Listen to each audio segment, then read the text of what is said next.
Halos hindi mapintang mukha ng taga-Tanay City, Negros Oriental na si AJ nung araw na nanganak ang kanyang alagang baboy. Ang isa kasi sa 8 biik, ganitong itsura. Mukha daw itong tao. Ilong niya, then ang mata may eyelashes pa. Tainga niya parang baby. At hindi lang daw ang mukha nitong kakaiba, pati na raw ang tunog na nagagawa nito. Siguro nagugutom siya, nanghuyab siya.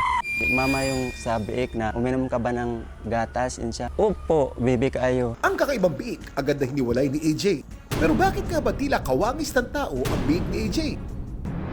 Ang kanyang mga kababayan may kanya-kanyang hinala. Baka may sakit. Baka nabuntis na isang tao. Tama kaya ang haka-haka?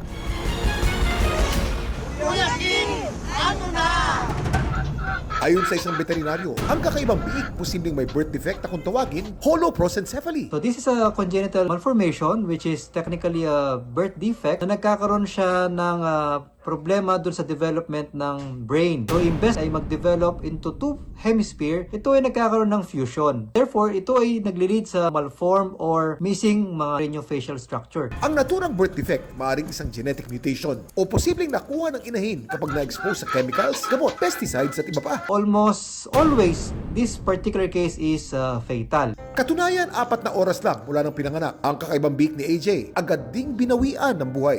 Siguro nagugutom siya that time. Pinabulaanan naman ng eksperto ang haka-hakang nabuntis ang inahin ni AJ ng isang tao. Kahit posible man daw kasing mag-breed ng dalawang magkaibang species dahil sa genetic differences, imposible daw ang interbreeding sa pagitan ng tao